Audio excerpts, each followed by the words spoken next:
देख रहे हैं 24 एनडी मीडिया। यहाँ होगी उसी की बात जो खबर होगी सच के साथ। रोहतक करीब 2 साल बाद महर्षि दयानंद विश्वविद्यालय में शुरू हुई नियमित कक्षाएं।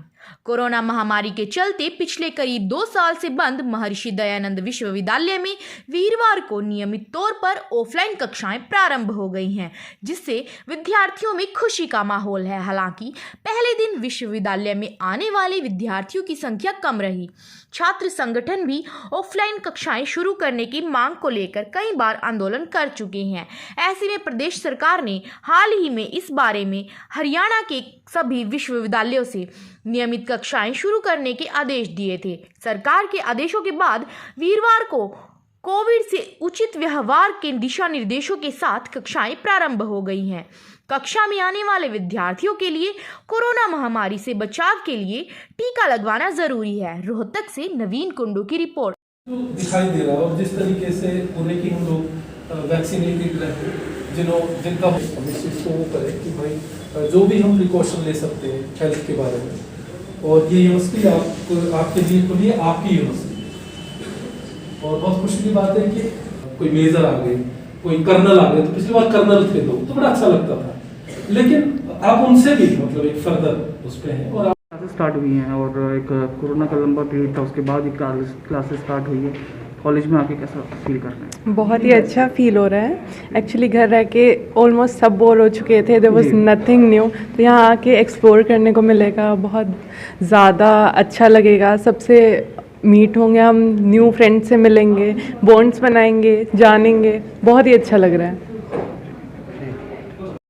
काफ़ी समय बाद क्लासेस शुरू हुई हैं। इससे पहले प्रोटेस्ट भी काफ़ी किए गए हैं स्टूडेंट्स द्वारा कि भी सारी जगह ऑनलाइन क्लासेस या शुरू हो चुके हैं, तो हमारी भी क्लासेस स्टार्ट की जाए।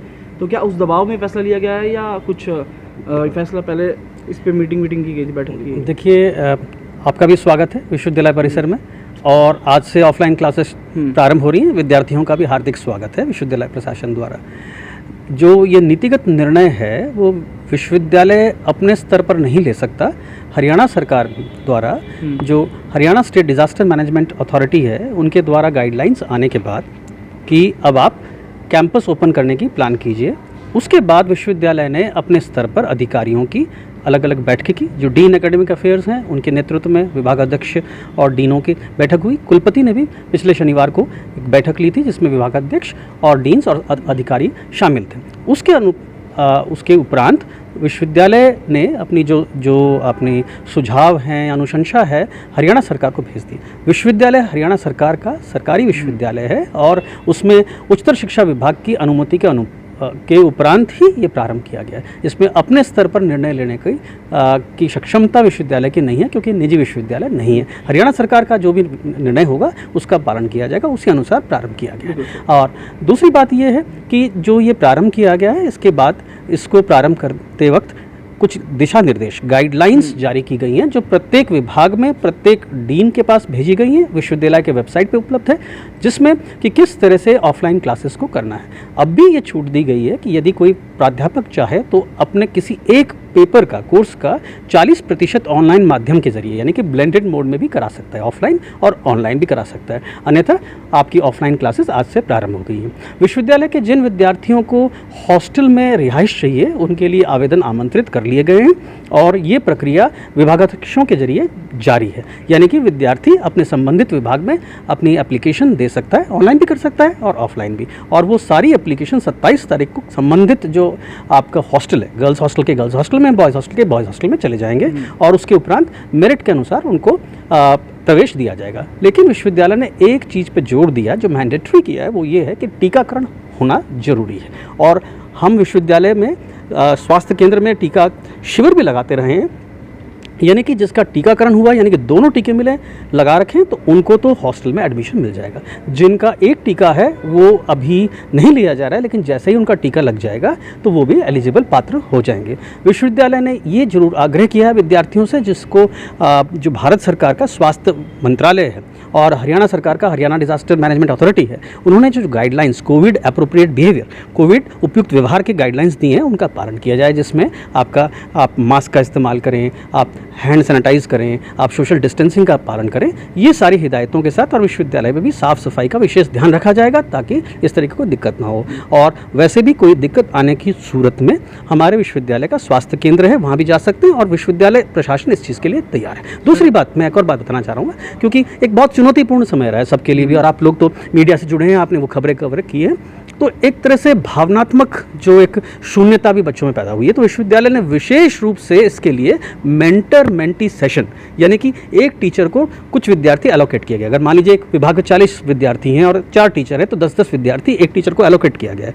और प्रयास रहेगा कि प्रत्येक शनिवार को मेंटर मेंटी सेशन का आयोजन किया जाए, जहाँ पे कोई अगर व्यक्तिगत समस्या है या कोई भावनात्मक समस्या है तो उसका विशेष ध्यान टीचर्स रखेंगे और उनको मनोवैज्ञानिक सलाह, even career guidance, personal guidance भी देंगे। इसके अलावा मनोविज्ञान विभाग में इस तरह का साइकोलॉजिकल फर्स्ट एड केंद्र है और तरह की इस तरह की सुविधाएं रखी गई हैं जिससे विद्यार्थियों को भावनात्मक संबल दिया जाए।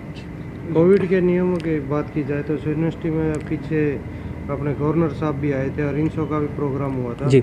उस टाइम सर गाइडलाइन ये कहाँ गई थी और क्लासेस बंद थी, पर ये प्रोग्राम देखिए क्लासेस बंद का तो मैंने आपको अभी कहा कि ये निर्णय तो विश्वविद्यालय प्रशासन के हाथ में नहीं, विश्वविद्यालय प्रशासन के हाथ में नहीं है। और रही बात कार्यक्रम की, कार्यक्रम में भी जो भी आयोजक रहा है, यानी कि मान लीजिए मैं किसी संगठन का नाम नहीं लूँगा, प्रत्येक संगठन को जब भी कोई भी टैगोर ऑडिटोरियम या राधाकृष्ण ऑडिटोरियम दिया जाता है तो उनको कहा जाता है कि इसका पालन किए। और जब भी कोई इस तरह का बड़ा कार्यक्रम होता है तो जिला प्रशासन की ओर से ड्यूटी मजिस्ट्रेट नियुक्त होता है जो अनुपालन करे। तो ये उपयुक्त प्रश्न उनको होगा, मैं इसका उत्तर नहीं दे सकता, लेकिन मैं तो आग्रह कर सकता हूं आपके जरिए विद्यार्थियों से भी कि स्वास्थ्य की दृष्टि से वो कोविड एप्रोप्रिएट बिहेवियर का पालन। जी बिल्कुल, विश्वविद्यालय में अभी भी पिछले हफ्ते लगाया गया था और आगे भी योजना है, उसका हमारा जो सिविल हॉस्पिटल है उसके सहयोग से यहाँ पे वैक्सीनेशन शिविर भी लगाया जा रहा है। आपकी जानकारी के लिए बता दूं कि गर्ल्स हॉस्टल में तो अब भी टीकाकरण की व्यवस्था कल 2 दिन भी की गई थी, ताकि जो लड़कियां दूर से आ रही हैं और अगर एक टीका उसका रह रहा है या है उसकी व्यवस्था की जा रही है। विश्वविद्यालय पूरा प्रयास करेगा। दूसरी बात मैं आपको कहना चाहूँगा कि केवल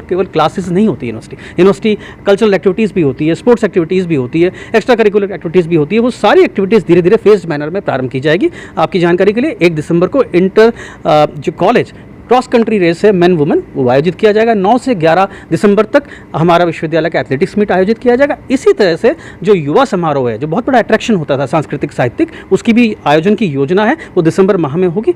30 नवंबर तक उनको अप्लाई करना है, ऑडिशन वगैरह होगा। तो विश्वविद्यालय पूरा प्रयास करेगा कि विद्यार्थियों का न केवल शैक्षणिक उनकी अपग्रेडेशन हो, बल्कि उनकी पर्सनैलिटी की डेवलपमेंट के लिए जो भी कदम लिए जा सकते हैं वो लिए जाएंगे, और आपका सहयोग इसके लिए विशेष रूप से जरूरी है। खबरों से जुड़ी हर अपडेट जानने के लिए हमारे चैनल को लाइक करें, सब्सक्राइब करें और ज़्यादा से ज़्यादा